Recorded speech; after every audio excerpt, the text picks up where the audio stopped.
It's Lancaster Woodturners Weekly Coffee Hour. My name's John Kelsey. I'm your moderator as most weeks, except not next week. Let's see. For tomorrow, we're going to install the Amtrak setup, and today I'm printing the final copy of the labels. I was doing that just before I got on here, and I printed the whole set, and it all looked perfect. And then I realized I had the wrong file, and the corrections aren't in it, and I got to do it again. But I'll do that after coffee hour. So. The group that's assembling to move us in will assemble at the Kaufman space at 10:30. We'll load up. We'll be in traffic problems inevitably because they're closing the Route 30, Route 222 interchange this weekend in order to replace the bridge. I think that begins Friday. I'm not sure. It might only begin Saturday, but we're likely to be in bad traffic. Anyway, we'll be at the train station by 11:30 and moving in. And we're confirmed with the train station people. They'll clean the cases out and all that stuff. So it's going to be an intense few hours of moving boxes of carefully packed work in and carefully unpacking it and getting our plinths in order and getting everything set up and labeled correctly. Of course, I will make some video, which we will show you all. I'll probably write something or put something together about putting the process we followed to organize this exhibition as well, because we tried to make it a little bit exemplary, and that we tried to find a way to have people begin to learn how to take pictures of their work and submit pictures of their work and look at the pictures together and as a group. So it was for me anyway, a fun group activity, and I hope it was for the others of you who participated. We had 30 people participate, which is a full third of our club, and another, I don't know, 15 or 20 have said to me, yeah, I wish I'd done that. I think I'll join you next time we do it again, if we do it in a year. So it's been a good opportunity for our club. We have not exhibited work publicly before, I don't think. I think this is the first time out, although a lot of our members do, but as a group, I don't think we have. So it's all very exciting. It's been very preoccupying for me wanting to get it right, so that's why I talk about it all the time. Who's got stuff they want to show today? We don't have any hands up here. What's going on here? Oh, I see a few guys waving things around. This is your opportunity. If you've been dying to hold the floor here and show us your work, you got a morning here to do it. Is Hudgel on here? Dave Hudgel, do I see you? Where am I looking? I have your pictures to show, but I don't quite know what the questions were that you had, so I'm not going to do it. Mark Skinner, you showed me some pictures a couple of weeks ago that I was going to show, and I lost them. Do you have them there? If you have them there and want to try and show them of the bench you made, that would be good. You are muted, so I'm not going to hear you. Yes, let me see if I can find them, John. Okay. See if you can find them. Yeah, I was looking for them this morning. I'm sorry I couldn't. They're somewhere in my computer. Yeah. Stuff like that happens. While I'm holding fort here, I'm going to talk about my canes just for another minute. Somebody was asking about that. I'll put the spotlight on me so you see it for sure. I went into hiking stick mode. I'm going to turn this background off so I can show it to you better. I wish they had a one key way of turning off the virtual background. Anyway, I went into hiking stick mode. So now I've got a walking stick that is 50 some odd inches long. It's too long. It has a join here. This join here down here, you can see the little fittings that it uses, these brass fittings. You get them from Tree Line or from Rockler. The ones the Woodcraft sells are for pool cues. They don't even know. They're much more accurate in alignment, but for canes, these are good. And this joint here, see, there's a joint there. And I didn't turn these two pieces together. I turned one and I turned the other, and I managed to embed the fittings in the wood with it's under a 1/16 of wood around them. And I think I will mount it together and try and get the line that you see here to disappear completely, just for fun. And then I'm trying to figure out what to do with a hiking stick handle. And I went out walking with this thing this morning. I just fitted it up last night. I tried to make a handle that would fit on here like this, so you can get a hold of it as you walk, like that. I don't know, what's the grip? Something like this, yeah. And I couldn't get I couldn't figure the tilt out, and I couldn't get it to be properly asymmetrical. I did a bunch of off-center turning. So I bought this cork thing for $6 on Amazon. It's really, I don't know, plastic that looks like cork, and fitted that up. And I discovered this morning that this thing is about 2 inches, 3 inches too long, too tall for me as I hike up hills. So I'm going to break it there and install another joint and probably I'll continue to use this handle, but I want to get a washer or something under it, a flange. So I'm going to do some fooling around with this afternoon and try and see if I can perfect it. And I also, you know, in the classic mode of nonsense that I get into, I made a camera fitting I can put on here. So now I can mount a camera up here, and I can have this piece. I have to get this part next now. See, I can mount the camera right on a desk like that. I just have to make some kind of a little base that I can fit in my luggage that that'll screw into, but I'll figure that out. Or maybe just stand it in a water bottle. So I'm trying to make I do these goofy things. I get into something like this and I say, okay, what can I do to make it more better or do more strange things? I also wanted to show you while I was at this, these two handles. I talked about these, but I don't think I showed them. This is the one that's the exact size and shape of the brass handle that I started from to make this handle pattern. And in brass, it fits my hand. In wood, it's too small. So I made a bigger one. And that's the one I use most of the time. You can see the difference. It's about maybe half an inch longer and 1/8 of an inch or so, 1/4 inch wider, like that. But that's just enough. That fits my hand comfortably, and that just feels too dinky. My fingers hang up back here. It just doesn't feel good. So this part feels good. So this is for you, Jerry. You're talking about needing a cane, or coming up on needing a cane. I guess it happens to all of us at some point. So now I got an echo, so I'm going to remove that. Okay. So that's my cane discussion for today. I think the question somebody asked me the other day at the club meeting, okay, so can you turn a pool cue? And I'm sure I can, because in turning the pendulums for my harmonograph, and in turning, I've now made 5 or 6 canes, I've gotten pretty good at turning a straight shaft to dimension. And it's turned out to be pretty easy once you get the knack of it, but you got to get the knack of it, and you got to work from one end to the other, and I do it with a skew, really. And it's really kind of fun. And you can get, as you can see here, I mean, these were not returned after the pieces were installed. These are turned to dimension right in the first place. So that's questions, comments? John, could you scan or take a shot of the big cane ending that you made, your own? Give us an idea of how long it is and what the shape is on it. It'll save us having to go through that process. Well, if you look at the lead picture for last one of our videos a couple of weeks ago, the cane, the handle, I used the handle as the item, as the lead photo. So there's that, and I can tell you right now that this thing is from end to end is almost 6 inches, but from the center of the thread here to the end of the handle is 4 5/8.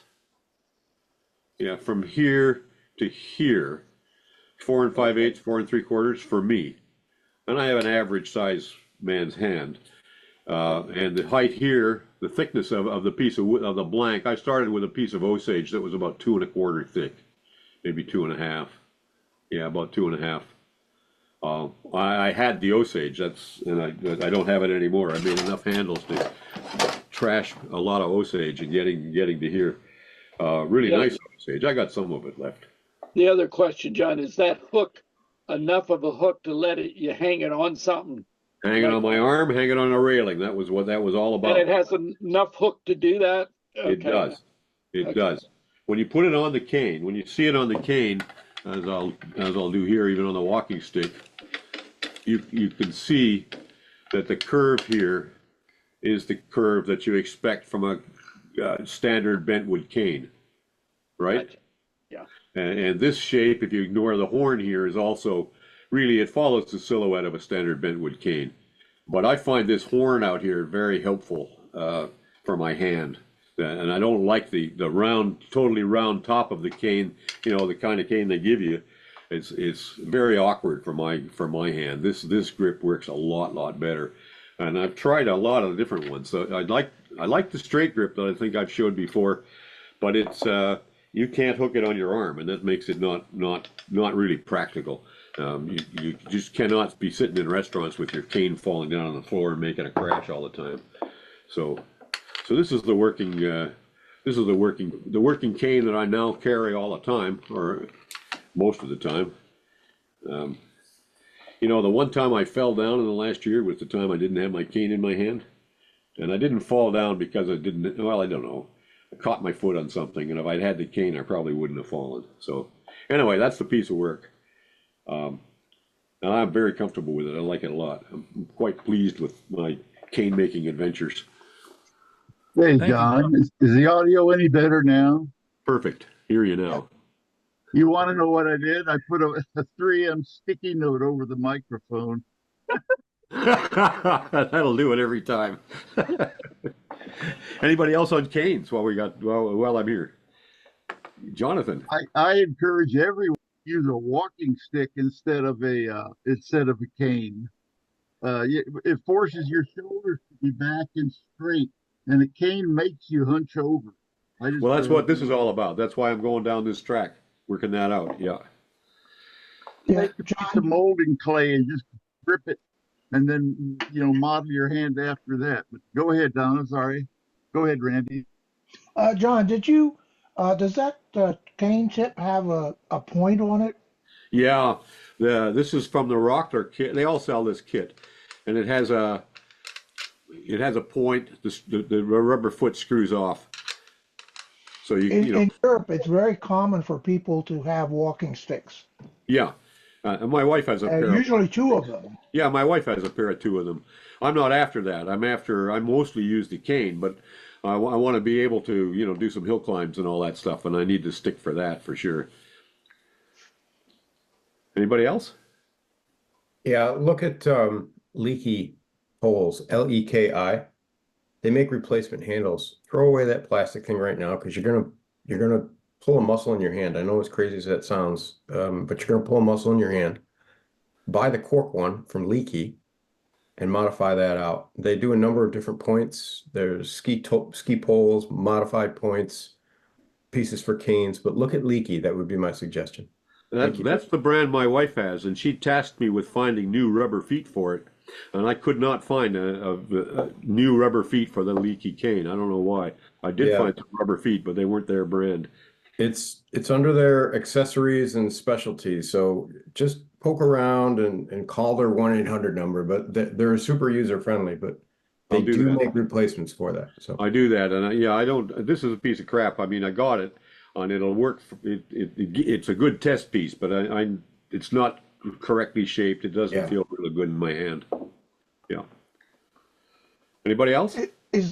How do you spell that? I forget. Jonathan? Leki. Yeah. Leki. They're out of Europe or Austria or wherever. They make phenomenal race poles and cross-country ski poles. It's top shelf stuff, but it's good stuff. It's not inexpensive. That's the takeaway. So nothing any good is inexpensive anymore. You pay for the quality. Yeah. Okay. Anybody else on canes or long thin tapers? I am challenged by the pool cue idea. I think in the fall I probably will try and make a pool cue. I don't have a table anymore, but I still might make a cue. Okay, Mark, you've got something you want to show?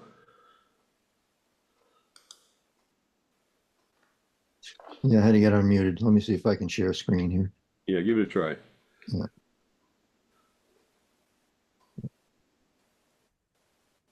That's it. Okay, now explain it, please. What are we looking at? I think you're muted again, Mark. Yeah, I gotta unmute somehow.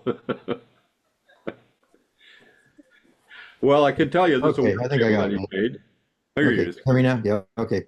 So this is a table I made, work table. And you can see the framing on the underside of the top here. It's just before I've assembled it. It's all made out of locust, which came from the property here. And let me see if I can switch to the next one. Black locust or honey locust or what locust? Probably honey. Yeah, black is so hard, you'd have a hell of a time making, yeah. Honey's a bigger tree, I think, too. Yeah. Well, the advance isn't working. Yeah, there's a carrot over there. I just saw it flash by. Over on, if you go down there, you'll there it is. You click on that. You see it? You had it. No, There it is. Click that guy on the right hand. Yeah, there. no, hang on. I'll do it this way. There you go. All right. So here's the finished table. It's got storage underneath. It's 3 feet by 5 feet. Is this a shop table, Mark? Yeah, it's a work table. Yeah, And it can doesn't you have a vise, so it's not a bench. can you clamp to it, like clamp from the bottom of the apron to the top of the table? Oh yes, yeah. Yeah. I've done that many times. Yeah. But it I don't know, probably weighs about 200 pounds. Doesn't go anywhere. Yeah. It's like a pretty solid table. Good Yeah, job. yeah, it's all well, the legs are 3-inch locust, and the rest of it's framed with 6/4. How did you get the locust milled? There's a gentleman here who has a band mill who saws for people locally. So I had him saw the tree, and then I ran it through my, across my jointer and through my planer and so on. Actually, I think the wider pieces I took out to my luthier friend Jason, because he has an 8-inch jointer. And But you had a band mill come to reduce the tree. You didn't do that with a chainsaw. I mean, sawing the boards? Yeah. No, that was done with a band mill. And how long ago? How long did you dry that stuff? It probably dried for about a year. Okay. So, it moves a little bit, but not objectionably so. And while we're talking about it, what's your mortising technique? What are you doing to join those aprons and legs? I borrowed Yarrell's drill press hollow chisel mortiser attachment. Okay. So you made a tenon as opposed to biscuits or dowels or something. Right, yeah, it's mortise and tenon. Yeah. Nice work. I think I did the tenons on a table saw. Yeah. Hey, Nice Mark, work. how do you plan to keep it looking so lovely, or is that not the intention? It's a work table. It's going to get messed up. Yeah, Okay. it has to. But, Okay. Any it's more framed questions? metal, so it's not going anywhere. Okay. Questions and comments for Mark? Okay, nice table, Mark. Okay. Thank you. Yeah, it's been very functional. Stu. Yep. Hi. A work in progress. What makes that in progress? Ah. And I just turned this yesterday and flood coated it, and I just took it off the lathe this morning to show you. But I just noticed that I may have a design opportunity here. I'm a little thin on the bottom, so before it goes to a Bowman, I gotta try and reinforce the bottom a little bit. Well, wait a minute. What I want to know is how did you get the epoxy to shade from light purple to very dark blue down at the bottom? 2 colors. 2 colors, okay. And how did you get it to Or 2 polish so colors. shiny? What makes it? How did it get so Flood shiny? coat. Well, yeah, One but how flood much coat. sanding? What kind of sanding did you have to do first? I turned it down to 220. Can you get that level of shine on epoxy from sanding to 220? I could have flood coated this at probably at 120, and in this I would have had pretty close to about the same. So wait a minute. There's a finished flood coat on the top of that. Is that right? Is that what I'm? Yeah. Okay. So how do you do that? I turned it, sanded it, and then I flood coated it. It's just a real thin layer of epoxy. And does the lathe have to keep turning while you do that, or how do you? I had it on the lathe turning, and you turn it slow, because if you don't, it'll get a sag and you'll have bubbles and blurbs all over the place. It'll be a mess. But I just keep it turning for about a half an hour, check it, turn it the opposite way, and after about an hour and a half turning, it's solidified enough that it's not going to go anywhere. How long does it take to cure fully? Okay, well, I flooded this about 4 o'clock yesterday afternoon, and it's it's soft. I can't do anything with it for another couple of days probably. I'll sand it out a bit more and put one more coat on it because there's a couple of bubbles inside that I don't like. And then I'll let that dry till it's completely finished or completely set, and then I'll work on the bottom. Just pour an epoxy bottom on it. It'll blend right in. Yes, it would. That's I'm thinking about it, wondering what to do, but I got a bit of work to clean it up, and then I'll work the bottom. I'll come up with something. What RPM would you be turning it at? Slowest speed my robust will turn. I don't have a tack on it. I don't know. It's probably about 200 maybe. For the flood. The robust will go about 30. It'll go down to almost nothing. Yeah, it does. Yeah, the slowest speed. I don't know what it is. It's about 30. Robust. Yeah, it's about one. Yeah, it's very slow. Yeah. Yeah. Very. I like it. It was just a scrap piece of Manitoba maple burl that I had sitting on the bench for years, and but Bert had done a pour for another piece of wood that he had, and it was actually leftover resin that he had, and prepped this and had it ready to throw together, and that's what I ended up with. Very nice. Very nice. Dude, that's the best resin to use. Leftover resin from someone else. Yeah, I know. Yeah, but Jim, it was free for him too. So. Oh, wait a minute. Well, that's even better. Oh, jeez. Okay. Yeah, we had quite a laugh about it. What epoxy was it, by the way? Do you remember? Geez, I don't know. Ask Bert. I can't remember. He can't either. It was called tree epoxy. Tree epoxy? Yeah. Never heard of Yeah. it. Never heard of it.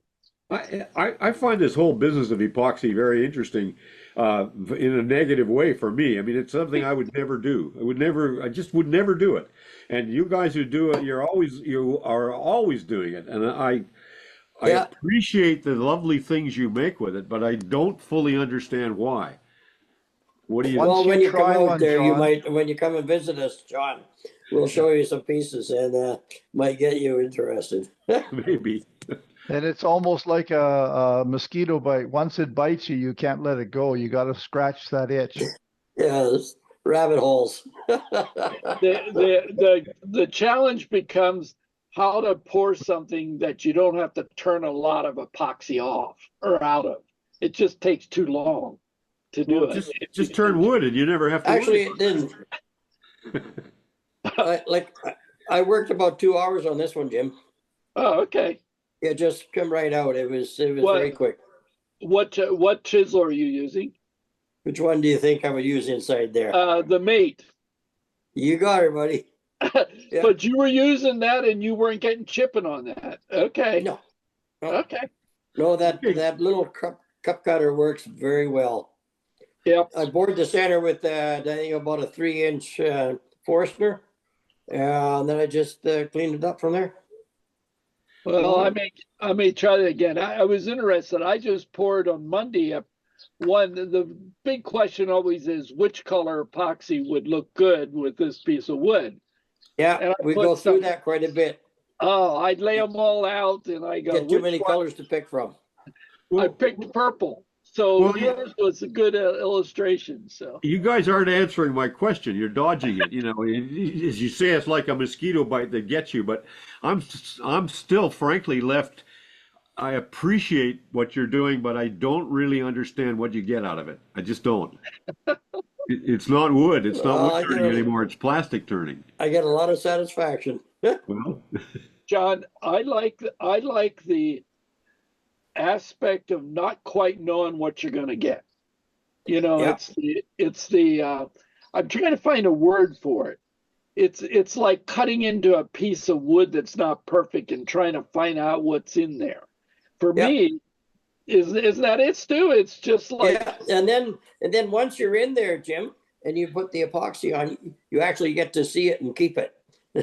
Yeah, I'm not into top coating. I'm sorry. I'm a deep pour guy, and I polish it with Odie's oil, and I call it good. Yeah. I don't know.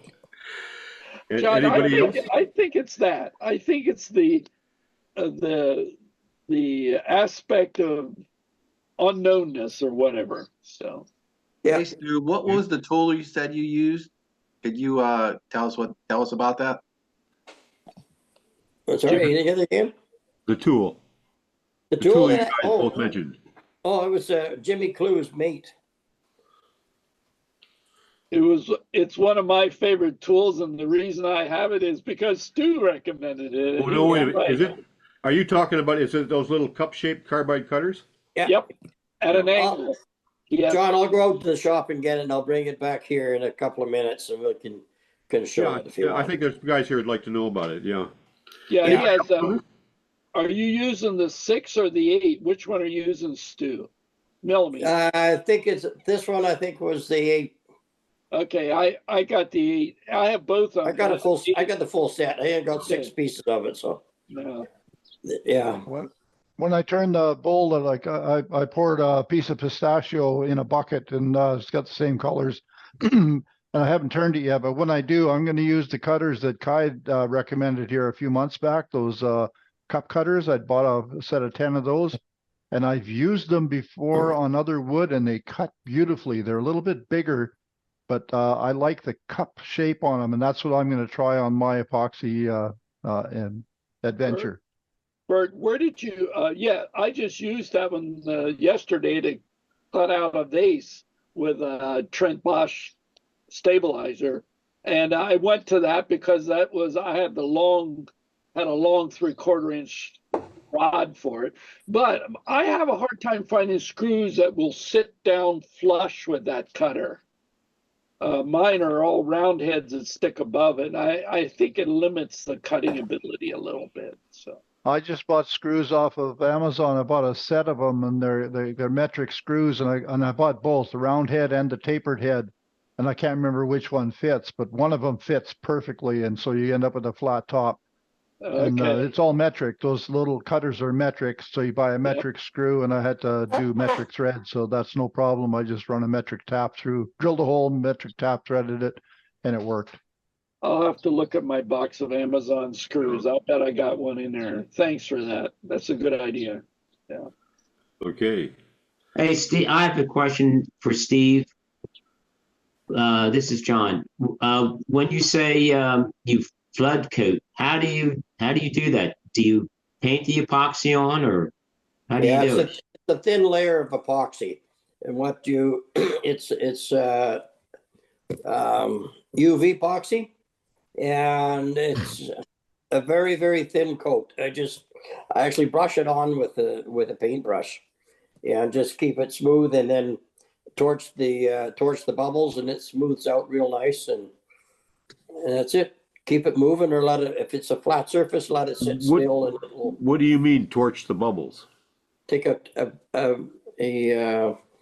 torch and just dust it with a light pass with the torch, and it burns the bubbles off. I would have thought that would also flash cure the epoxy with the heat. Nope. It's very little. You just a quick pass like that. Okay. I use a hot Actually, Stu did a I think you probably demonstration. could use that too. Yeah. Stu did a demonstration of flood coating for the Edmonton Woodturners here, 4 or 5 months ago, Stu? And it's posted on the Edmonton Woodturners Guild YouTube site, where Stu shows us how to do flood coating. We showed some of that here too, but I brought it back up because I don't remember the deets, so that's nice to hear about it again. Somebody else was trying to get in here too. I heard a female voice. No? Was that you, Margaret? No? No, okay. Well, that might have been my wife delivering me a coffee. She had a couple of All right. Okay. Hey, Stu, the problem I have with the top coat is I do not like that shine. I'm not a shiny guy. And certain pieces, it's fine. Okay? It's not for everything, Jim. But okay. There's certain bowls that it looks really good on. Okay. You could also sand it if you wanted to get the shine off it. Yeah. Then why do the top coat? Yeah. Okay, enough of this, I think, unless anybody's dying to jump in on it. Okay, well, I'll run and grab those other tools and we'll show it here in a few minutes. Yeah, they're very good for working on end grain too. I've tried them before. Yeah. Before I go to you, Jonathan, I wanted to ask Ziegler how the second half of the meeting went on Tuesday night. I had to leave, but Ziegler tried a new meeting format for our club, and I did not see the video yet or hear how it went.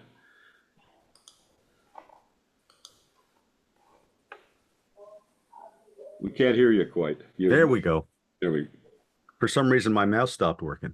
I don't know. I'd have to ask the people that were in attendance. We unfortunately didn't have very many newer turners there, and that was kind of what it was geared to. But, you know, and I kind of solicited some assistance from folks to make sure that we didn't have a whole lot of dead air time. But it turned into, I think, a decent conversation about, like, for instance, Bill Heaps, who's a relatively new turner, turned some really pretty pieces, and one of them was a thin-stemmed vase or a goblet, and that was good conversation. Talked about natural edge bowls and how to eliminate tool marks on wings. So I think it was a productive conversation. I think the next time we do it, it'll be nice to have some of the newer turners there, because I think that with all the experienced people we have, there's just a wealth of information, and it was nice to be able to not be rushed by having to get done either before or after a demonstrator. Right. That's my opinion. Hey, John, you know, the one thing that I noticed about this, during show and tell, you learned a lot too about how to do things. And a couple of questions you had on your list actually came up during show and tell. And I think sometimes we are cheating ourselves as a club by shoving the show and tell into a very short period of time. Because if you were there in person, you'd want to talk to the guy and say, how'd you do that? I see a scratch mark. How did you get it smooth? And that, so when you got to your questions, it was like, oh, some of these we already talked about, which is really cool. So. No, I agree with you. I agree with you, Jim. I mean, it was, I guess I'd just say it was show and tell. I think on steroids is a bit hyperbolic, but it was still, you know, an ability to spend more time discussing the pieces, not just to show it and sit back down. Right. You know, at the Nittany Valley Woodturners, we have July and August, we take a vacation. We don't have club meetings. But then in September, we have just all show and tell. The entire meeting is show and tell. And what we do is people go in depth, and I ask them to bring in everything they've done over the summer. And we get, that's one of our most popular sessions. It really works out nice. Well, we do that here. That's part of what we're doing here with Coffee Hour is a show and tell. Basically, a weekly show and tell is what it amounts to. Well, so John, I agree with you, and you know, we had discussed in the so-called executive committee conversation a week before the meeting, you know, how it was going to be run, and I said I don't really want to run it. I want it to be very much like Coffee Hour, where it's an open forum. It's I guess I'd say it could be guided but not managed. Does that make sense? So it wasn't scripted, I guess is the way to put it. Yeah. You can't script any of this stuff. It's true. That defeats the purpose of, I mean, we're all here to have fun wood turning and to learn how to do it and see what other people have done. And that really, you know, there was no other pressure. It was like an open forum. So I enjoyed it. I think that's a great idea. I think I'm very interested in these different formats for club meetings and different ways of approaching all of this, the whole thing. Everybody wants to get to be a better wood turner.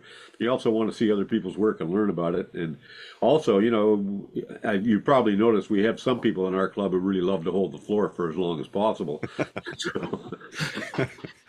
Well, I was sort of depending upon a couple of those people the other night as well. I couldn't even get my question in edgewise. That's impossible, Jim. No, I seriously think there's some issues that I would love us to talk about and be able to expand. Like the one I was starting to dig at, but it was 9 o'clock. It was, Yeah. why is sandpaper considered the bad part of your tool pack? Right. Yeah. Right. Well, That's exactly, that's, so, you know, John, I think the membership will endorse having more of these kinds of meetings. I don't know. I think so too. I think that the more diverse kinds of meetings we try and have and experiment with, the better, frankly. Yeah. Let different people shine in different ways. Yeah. And we tried having the demonstrator first and just let them completely finish their demonstration so they weren't rushed at the end of the day. And that worked out real nice too. But the problem was the meeting became kind of hectic. I wanted to get so many things in and I couldn't get everything in. Yeah. But it did work out. Well, the typical thing I see in demonstrations is people try and cram too much. They try and cram a 3-hour presentation into 1 hour. In other words, people try and do the whole job in the demo. I think the better scheme is to do some of the job and hold it to that hour. But anyway, that's the struggle. Let's move on. Stu, you want to finish up here and then we'll go to John? Yeah, I do, please. Yeah. Okay, that's what I thought you were working with. Are those shop made or are those Jimmy Clewes? Those are Jimmy Clewes. Okay. And there's several other vendors who have these similar tools too. Okay, this is the full set of 6 that I've got. Yeah. And that's the handle that I use. Do you use them on wood? Chuck on it. You use them on wood as well as on epoxy? Oh yeah, everything. Yeah. Yeah. Like I turned the whole inside of this bowl with the one that's in the handle there. Yeah, because I had a couple of these that I used and I found them very effective on turning inside and on grain situations. But then I shattered the cutter and I never got around to figuring out how to replace it. Yeah, and the curved one, this one of these here, this works really good on under a lip if you got a deep lip on a bowl and you want to go inside there. It's okay. Any questions about these kind of tools? Well, the one thing I have a challenge with, I like to hog out bowls with them. They're just fabulous.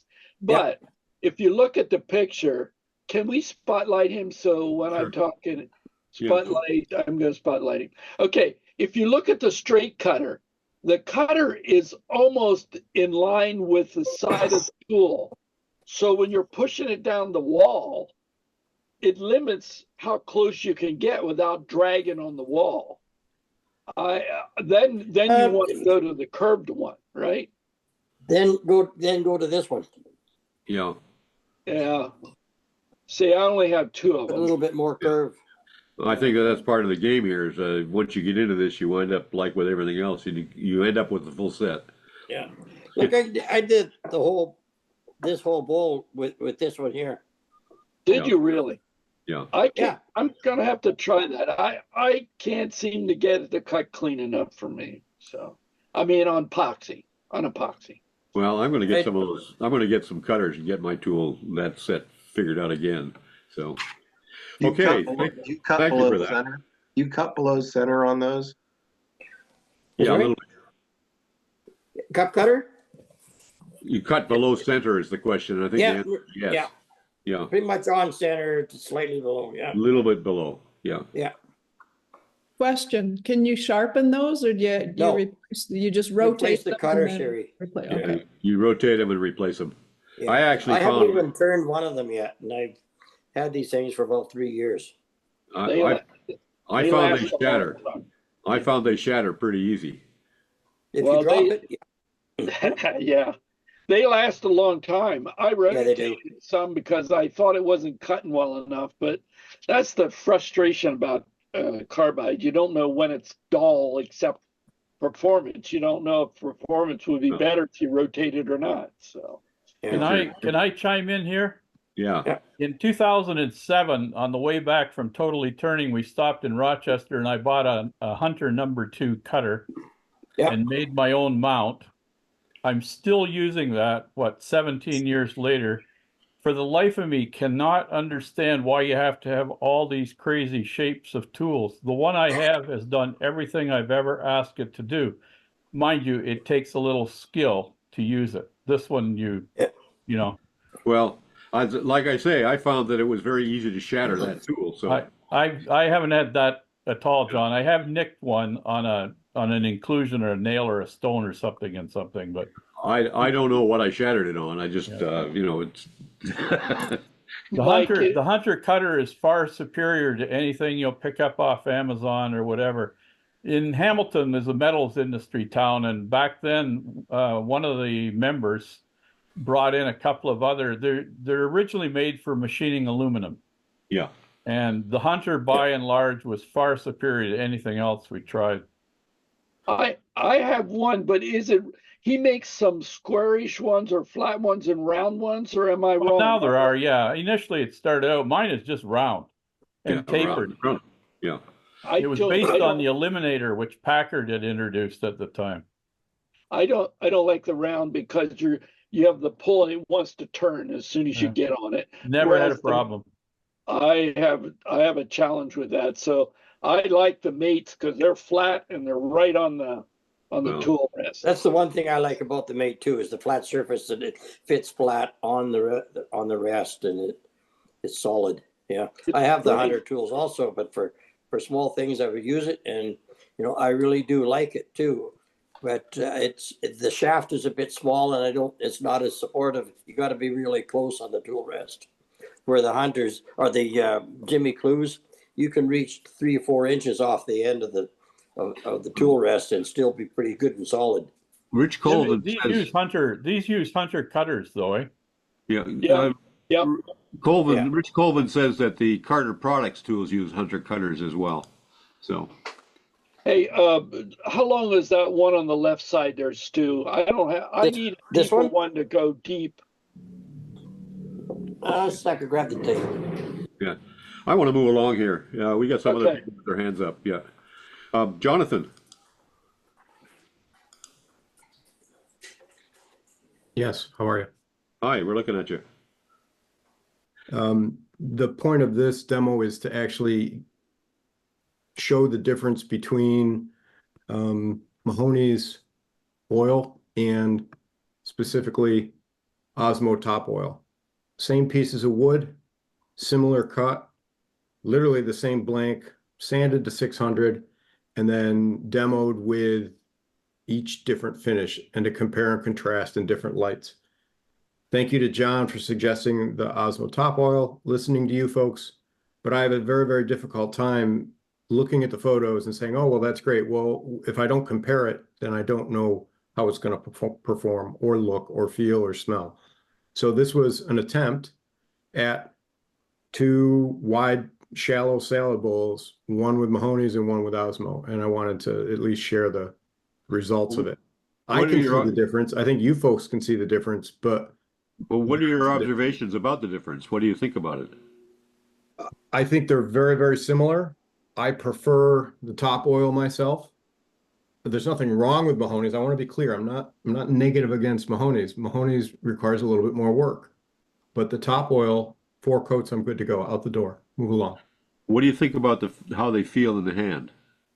I prefer the top oil feel. That's what I like about it. It feels good in the hand. Yeah. I'm sanding high anyway, so I feel the finer refinement versus I feel the gritty oilness from the Mahoney's. And I want to be clear. I'm not being negative against Mahoney's. I still think Mahoney's works exceptionally well. The luster, the other thing is the luster. The chatoyance, the luster seems to be more long-lived in the top oil versus Mahoney's. So those are my observations. So that's literally all I have. Thank you very much for your time. Well, wait, now, are you gonna continue using both finishes, or are you going to basically use one or the other? What? So I prefer oil. The top oil is now surpassed the Waterlocks and the Mahoney's. So it's Danish oil, Osmo's top oil. Those are literally the two.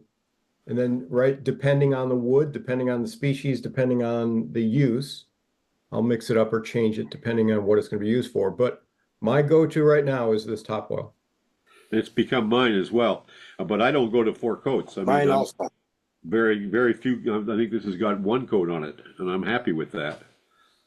Jonathan, have you done a cost comparison? I think there's where you're going to find a big difference, right?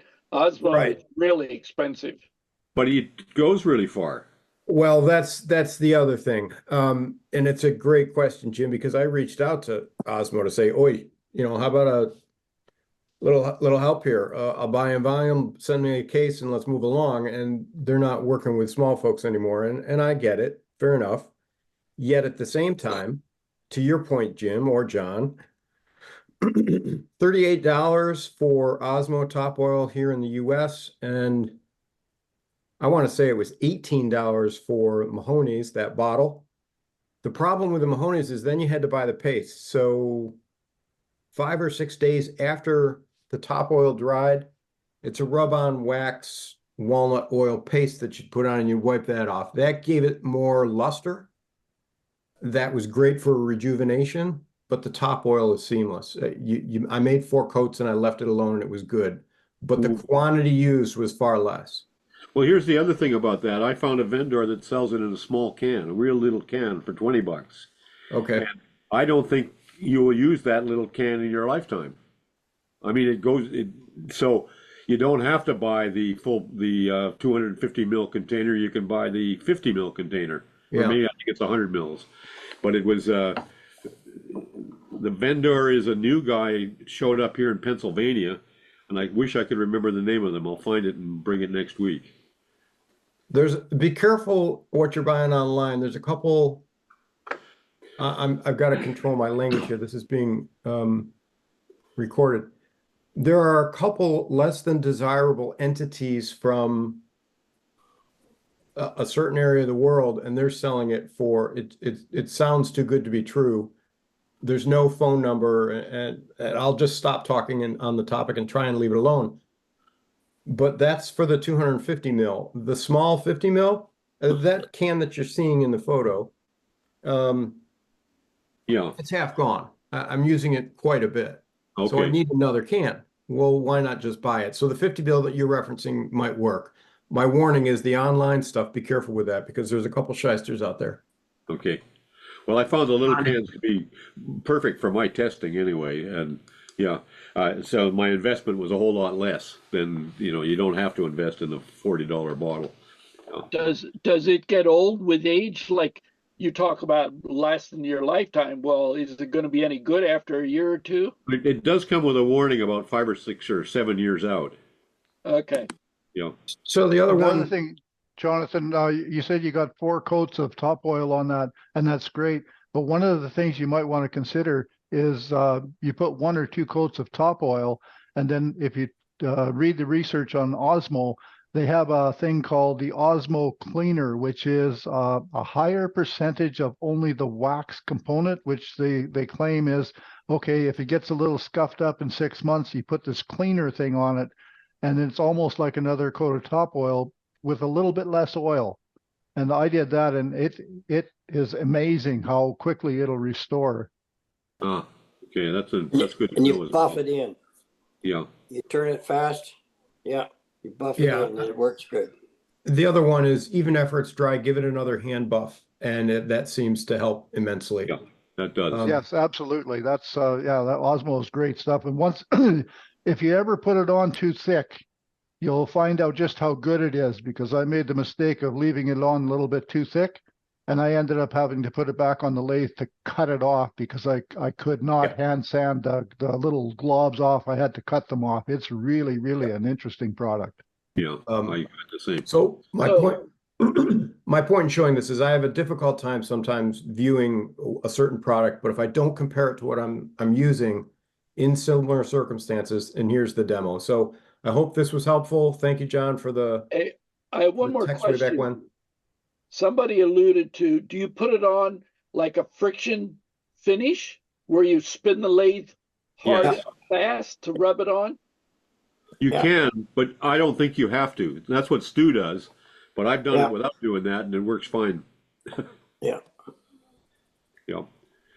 I've done Okay. it. I've only rubbed it in. So that's. So, And I do think, Jonathan, I appreciate very much your demo of two pieces side by side. I think that is exactly necessary to understand finishes.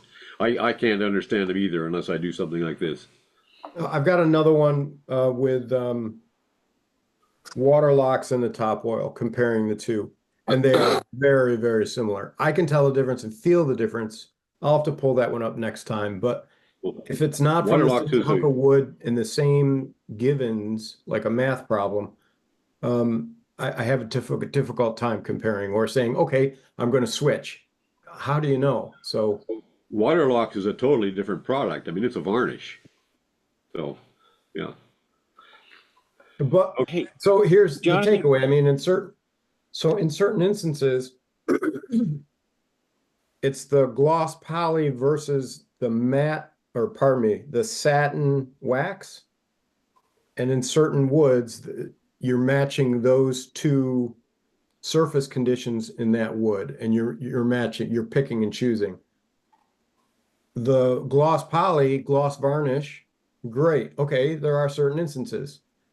But as a general rule, it's very, very similar to a fresh coat of Danish oil way back when, but a lot more durable. Yeah, that's right. A lot more durable. And I'm open to other ideas. I'm still learning. So just my opinions. Well, I've always found that Waterlocks is the most durable finish I've ever used, and it's a very good finish. Yeah. So I use walnut oil, and I'm wondering, I've never used these other products, and I'm wondering how this compares. I use walnut oil and wax, and it seems to be very nice. It is nice, and you'll have to do a comparison to get the answer to that. That's, I think, the lesson here is do your own comparisons. Do two pieces. So, Jonathan, just as a quick question, I've used Tried and True a lot. How does this compare with that, or have you even tried it? So Tried and True I have used. There's a bottle that's been sitting on the shelf for quite a while. I would argue that it's very, very similar to Mahoney's and not Osmo. I haven't found anything that resembles. I haven't found anything that's like Osmo. It has a different feel. Well, what if you waxed the Mahoney's? Would it feel the same? Partly the reason Mahoney's I like is you feel the wood. You don't feel the wax.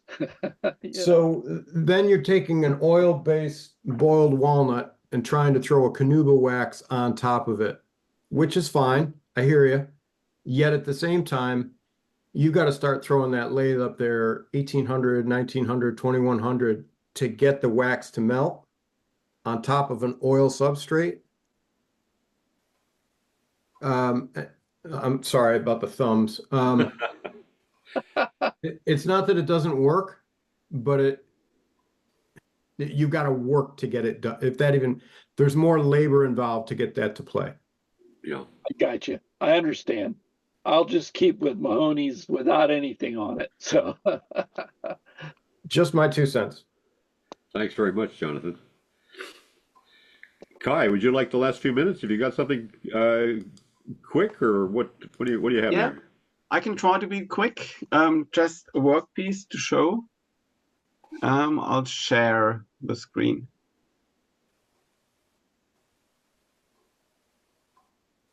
Okay. Okay. Whoa. Wow. So I got a root of a yew tree that a friend of mine dug out and turned the sphere. It's about 21 inches in diameter. Wow. Yeah. And That's that was a good example for nicking, shattering, cutting tools. Really. So that is part of the root that I tried to cut off using my chainsaw, and I ruined one chain doing this beyond being able to sharpen it again. So I caught a stone in there, and the chain was just damaged.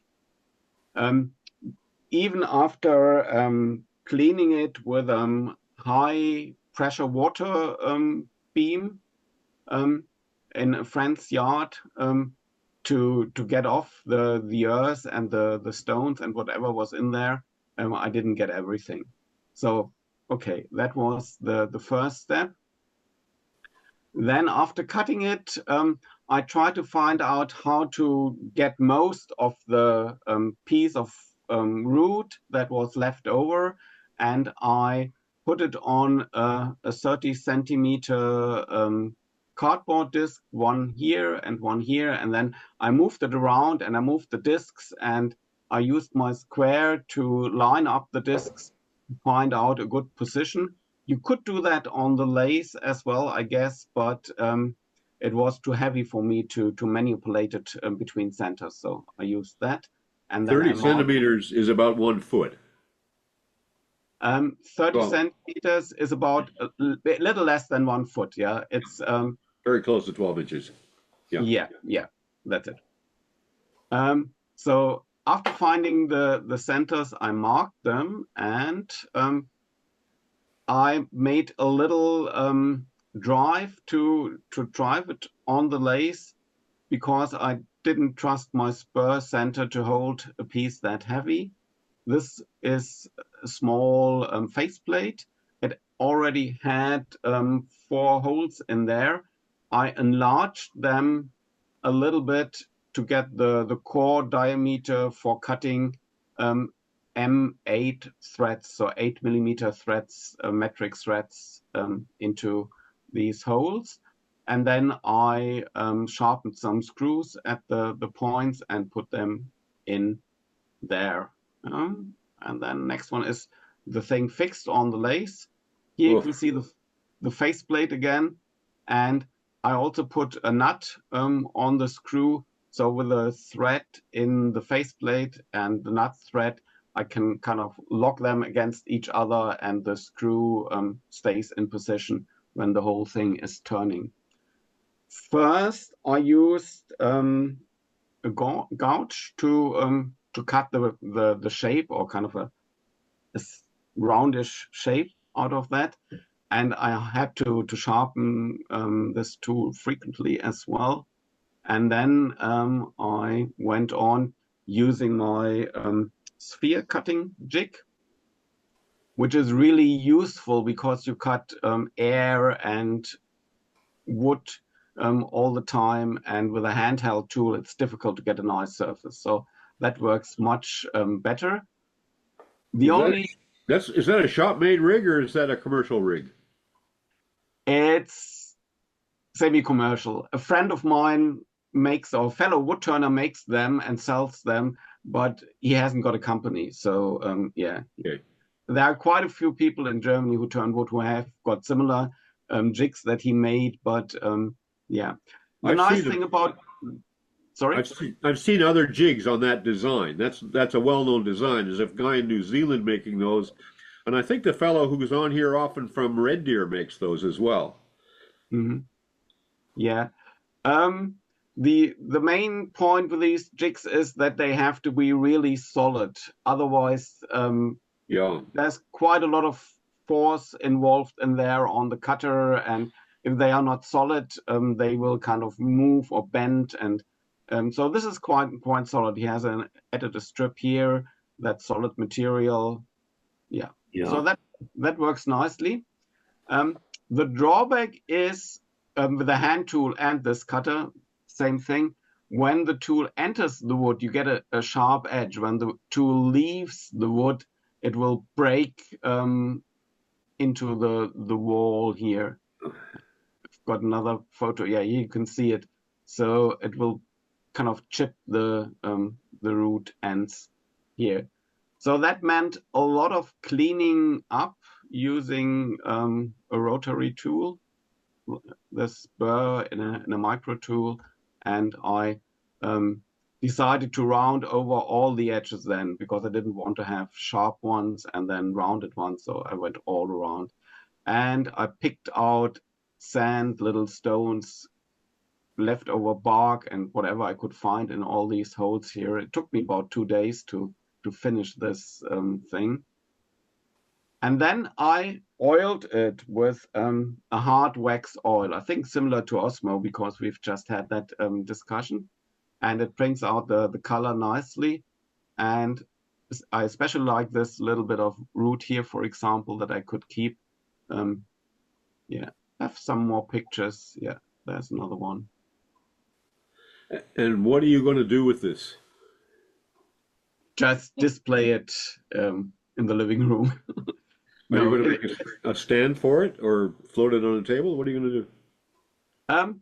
Because the surface is uneven, you can just put it on the table and it won't roll away. So I just put it on the surface without putting anything underneath it. Do you think it would be enhanced if it were on a base to present it? I don't know. Maybe. I've made some bases for smaller spheres that I can show maybe next time. Yeah. I think that's an interesting question when you have a thing like this, is how do you present it? What's the best way? Yeah. Because it is that big and it sits nicely on the surface, I think it does without a base, and then you can turn it around a little bit each time you want to change something. Yeah. Change the view. Absolutely. Lovely piece and very ambitious too. Kai, do you have a title for it? No. What an idea. Hey, the other thing is I can see a dusting challenge when it's sitting on the table. Yeah, you have to use a brush to dust it off once in a while, and maybe take it to the workshop and use some compressed air on it or something like that to clean it. I think compressed air is the answer there. Yeah, I also did that when oiling. I oiled the thing, and the oil went into the little openings and pooled up there. And I didn't want to have oil pooling up there, because the next time you lift it up and put it somewhere else, it will run out again, and then you have these smears on the surface. So I used compressed air to blow the oil or the surplus oil out again. But you have to wear a face mask doing this, and also use some tissue that I held next to the opening, and then I blew it out carefully. And you have to air your workshop, because you've got all these fine oil mist in the workshop later on, and solvent mist as well that is in there.